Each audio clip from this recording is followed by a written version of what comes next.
Στην Πρίζα, μια σειρά podcast του ΑΔΜΙΕ. Οι προκλήσεις, οι στρατηγικές προτεραιότητες και οι άνθρωποι που διαμορφώνουν το ενεργειακό μέλλον της χώρας.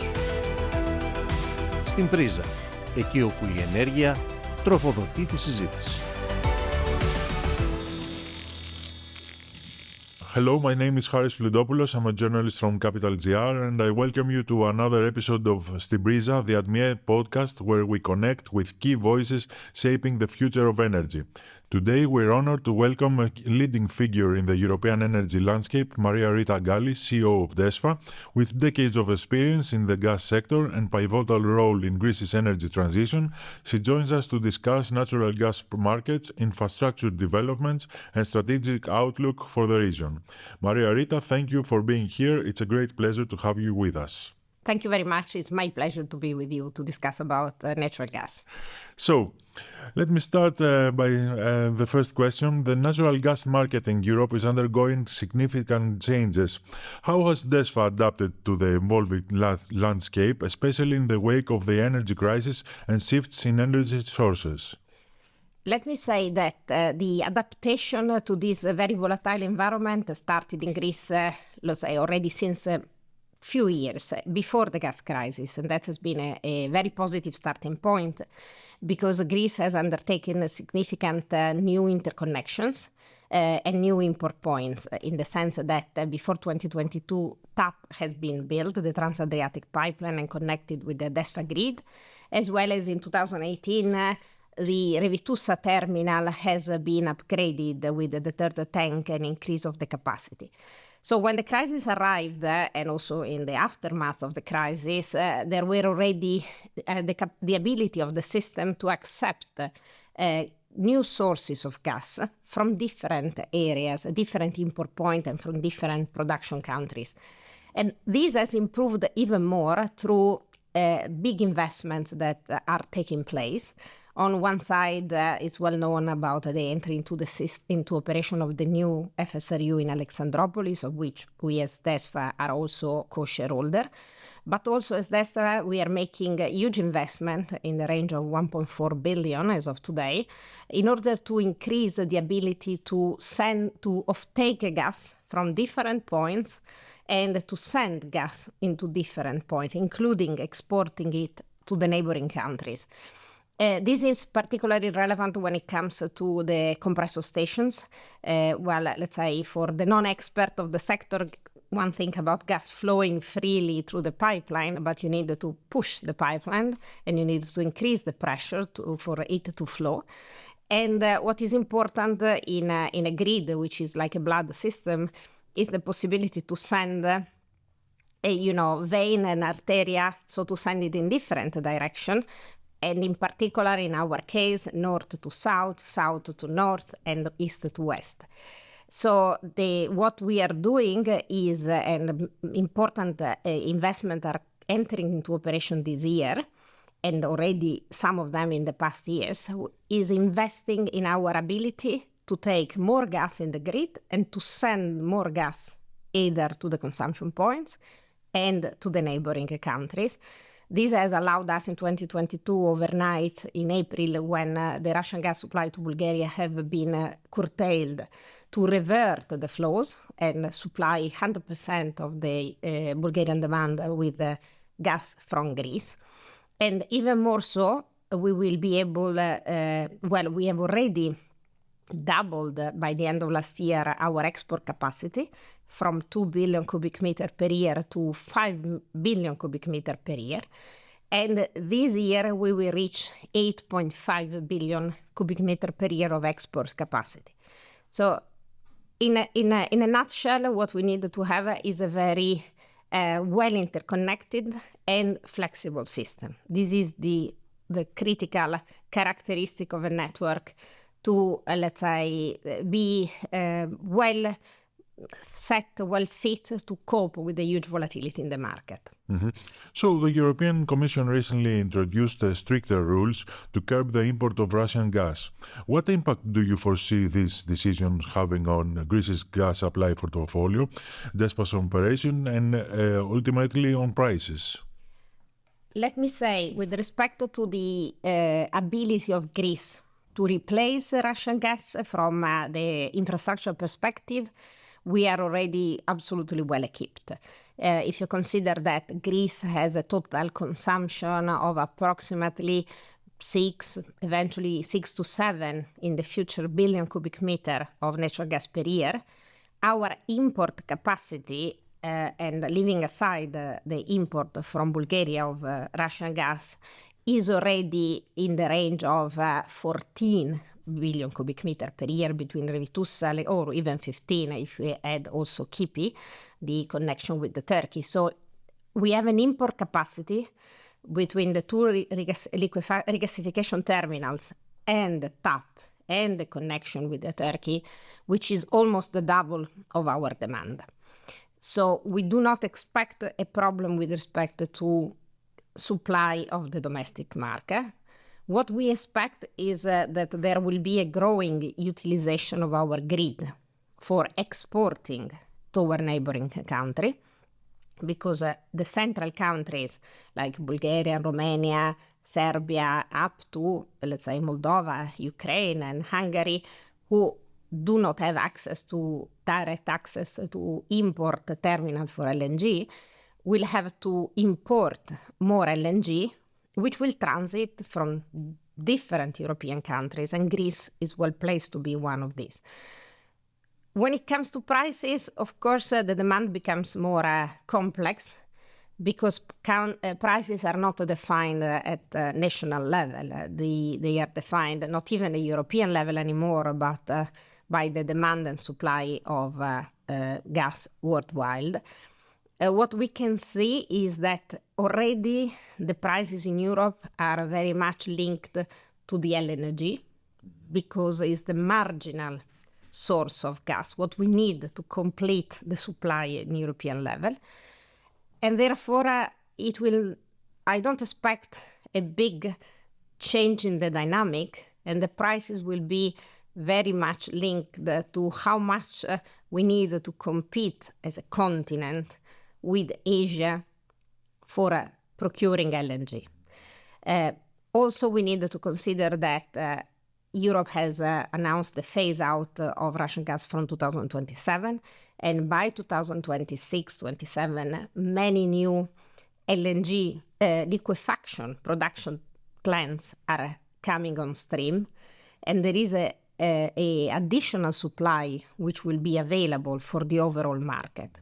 So by that time, the market will be able also to have more production to replace the remaining volumes of LNG in Europe.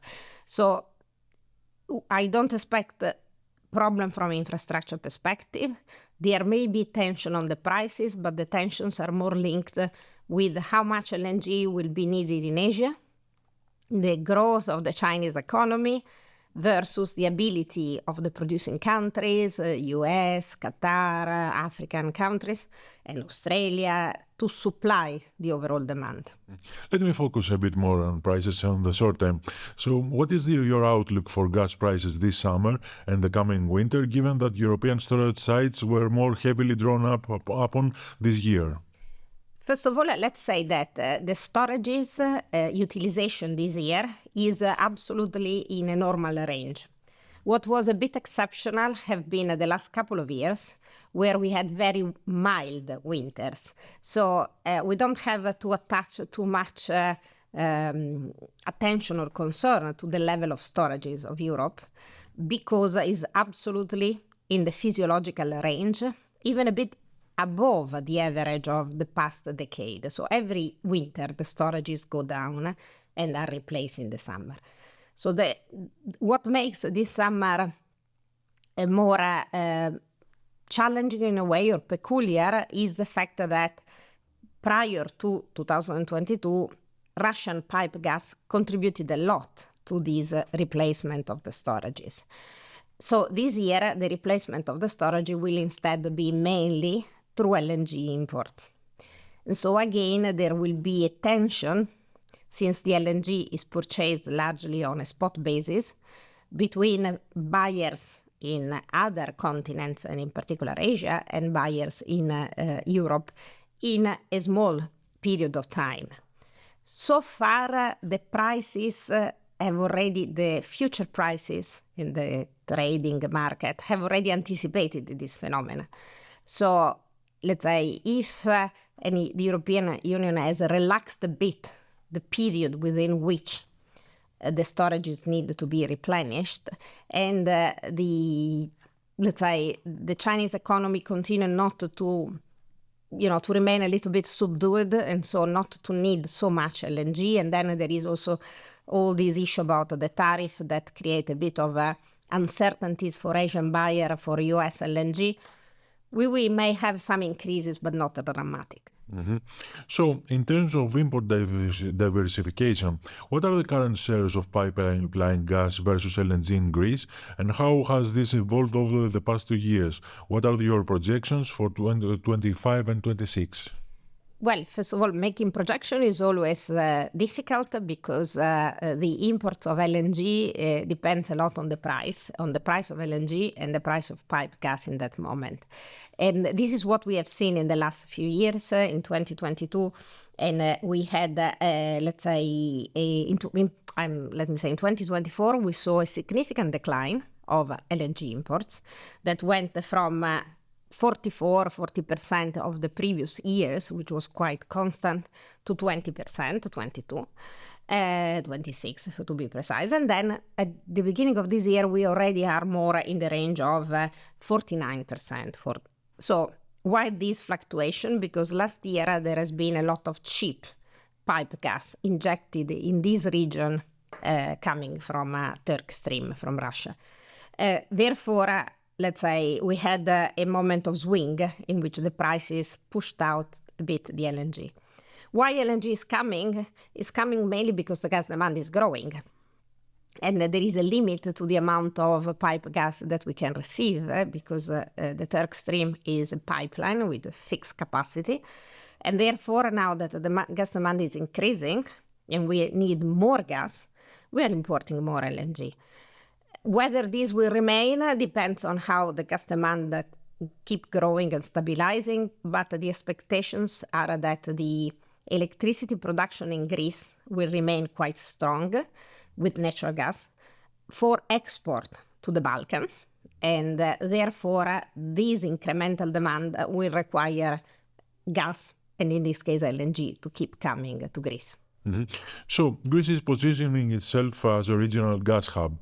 What role does DESFA play in this vision, particularly with regard to interconnectivity with the Balkans and the Southeast Europe? Can you share updates on the major infrastructure projects DESFA is implementing, such as the expansion of Revithousa terminal or the new interconnections in this regard? For sure, with pleasure, because this project of strengthening interconnectivity with the Balkans countries and the region of Southeast Europe in general is something on which we keep working very hard. We have baptized this initiative, the Vertical Corridor, is an initiative that we work on with other 8 transmission system operators of the region. And as I mentioned before, what is important for us is to be able to increase our capacity to export.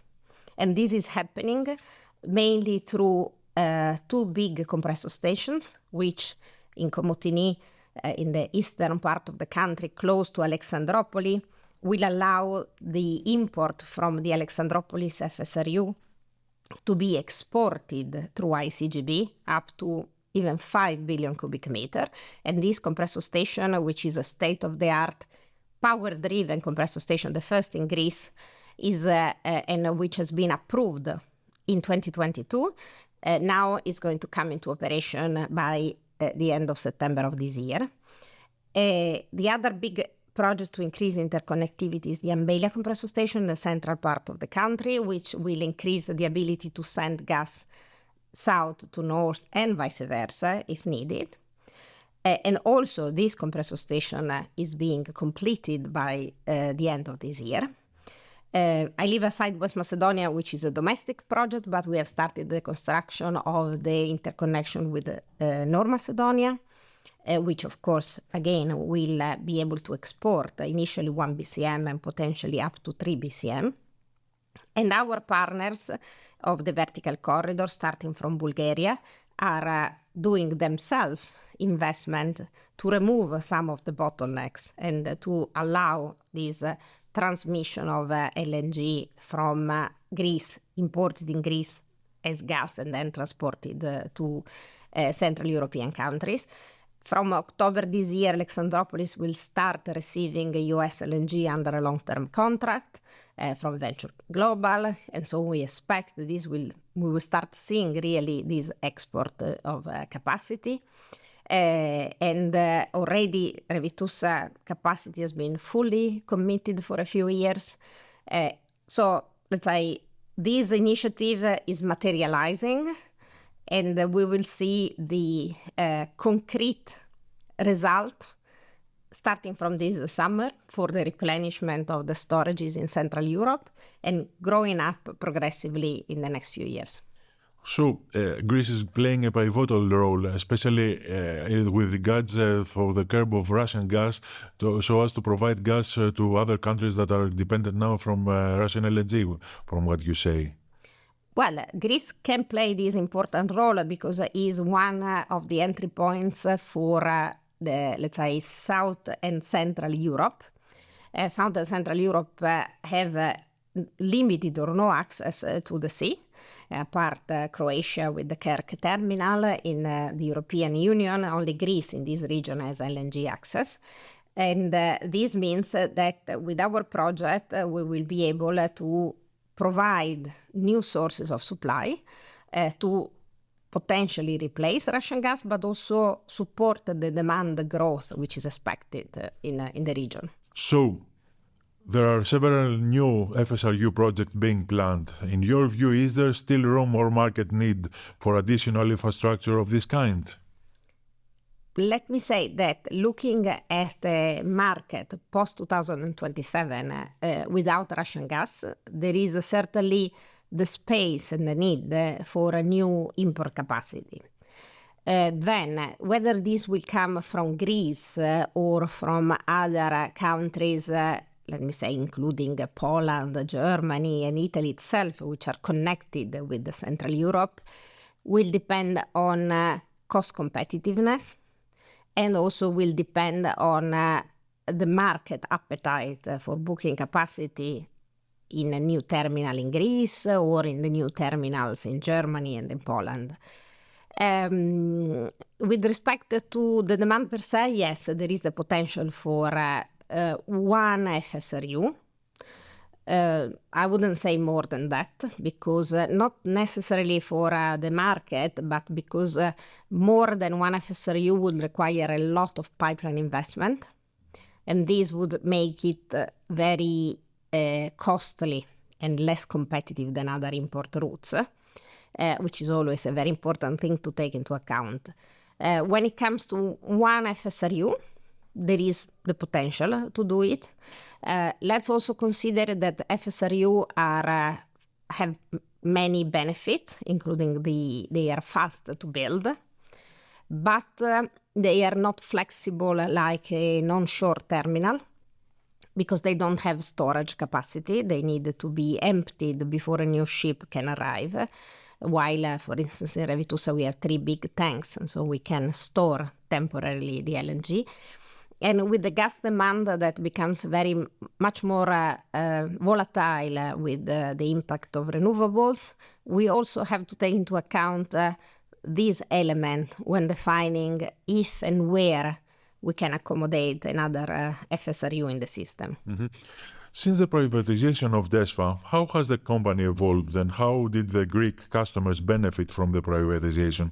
Could you highlight key figures or trends in revenues, investments, or operational efficiency? And do you feel that DESFA's agility and ability to respond to market or geopolitical challenges has changed since? Let me give you a few numbers, a few figures. At the moment of the privatization, DESFA investment plan, on a 10-year development investment plan, was in the range of 270 million. Nowadays, it has reached 1.4 billion. And with this year, approximately 45% of these investments will be completed.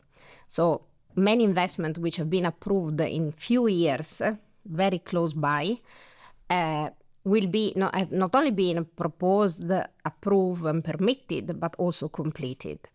These indicate a change of pace, a much more proactive approach, a much more agile and effective approach. Another number is the amount of capex that DESFA is investing on a yearly basis. If we look at the 2018, 19, 20, we were talking about 30 million per year, and now we are close to 290 million per year, which again indicates the speed and the ability to handle many more projects in parallel. And this has happened with maintaining the tariff level almost stable. This, of course, has been made possible by the fact that the gas demand has followed up. So we have more bookings in the system, and more bookings are also an indication that these investments were necessary. They were not arbitrary.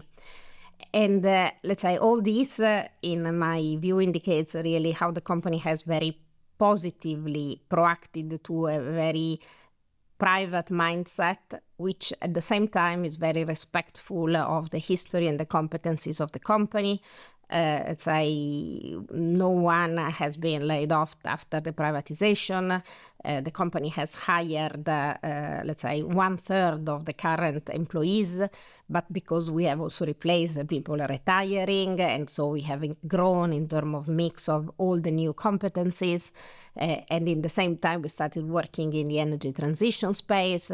So all in all, I personally believe that the privatization has been a very successful and will continue to be a very successful journey. So, with the EU pushing for decarbonization and a shift to renewables, what is your perspective on the role of natural gas as a transitional fuel, and how is DESFA preparing for the future energy mix?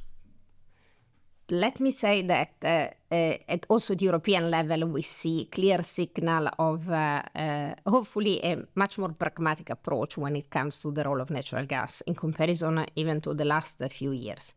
And this is proved by the fact, as I mentioned, we had a very important increase of gas consumption, in particular in the power sector. And this is not in contradiction with the increase of penetration of renewables, but it really goes hand in hand with the increase of renewables. Let's say the push for the decarbonization is a push for an electrification of the final energy consumption. And to serve final energy consumption, what is needed is a resilient energy system that needs to cope with the volatility of sun and of course with the limited time available for solar. The recent, let's say, circumstances of the accident of Spain with the big blackout, which according to the public information seems being caused by an overload of the system due to excess production of sun, has led already, we can see at Spanish level, to the fact that the gas consumption for the mix of gas in the total generation has increased, because the advantage of the gas-fired generation is that it can be, it is dispatchable. You can plan, you can use it when needed. You don't have to use it when it is available, but when it's needed. And what we see is also that some European countries in Central and South Europe have delayed investment in replacing coal and old nuclear because of the uncertainties around the energy transition. They are now accelerating, but Greece is also taking an important stake of the consumption of those countries because it has invested more in gas-fired generation, and there are big investments ongoing, like the Alexandroupolis CCGT and the new investment in West Macedonia. So we do expect gas to remain a very important component of the energy mix, changing its role from base load to more a flexibility instrument. So this means that we need more and more to have a flexible system to cope with this volatility. This does not mean that we are not looking at what next. To the opposite, we are even more very focused on, let's say, adjusting to an energy system in which we will transport different molecules. For us, in this moment, we see two, let's say, macro trends that are relevant for us. One side is the transportation of hydrogen in the future, because hydrogen can replace gas where it's not possible to use electricity. It will take time, but all our pipelines are already built to be able to transport 100% hydrogen. And on the other side, a very important development, which is strongly supported at the European level, is the sequestration of CO2. CO2 is a gas that can be captured at the let's say, where it is emitted, and can be transported and injected in the depleted gas fields. Where we play a role is in the midstream, what we are good at doing, that is transporting gas, in this case transporting CO2, and liquefying the CO2 so that it can be loaded in ship and then injected in the depleted fields. So, as time is running out, my last question is, looking ahead, what are the key priorities and strategic goals for DESFA in the next 5 years, both in terms of infrastructure and contribution to energy security and sustainability? On, let's say, our absolute key priority is we need to complete the very important investments that we have on the ground, and these will be all completed in the next 3-4 years, and the gas system in Greece will have reached its, I expect, full maturity. And on the other side, a very strategic priority is to move ahead and take FID with respect to carbon capture and sequestration infrastructures, so CO2 facilities, and keep promoting and developing the hydrogen ecosystem in Greece and the European level. So with this, thank you very much, Maria Rita, for what I think was a very interesting discussion. Thank you. Στην Πρίζα, μια σειρά podcast του ΑΔΜΙΕ. Στην Πρίζα, εκεί όπου η ενέργεια τροφοδοτεί τη συζήτηση.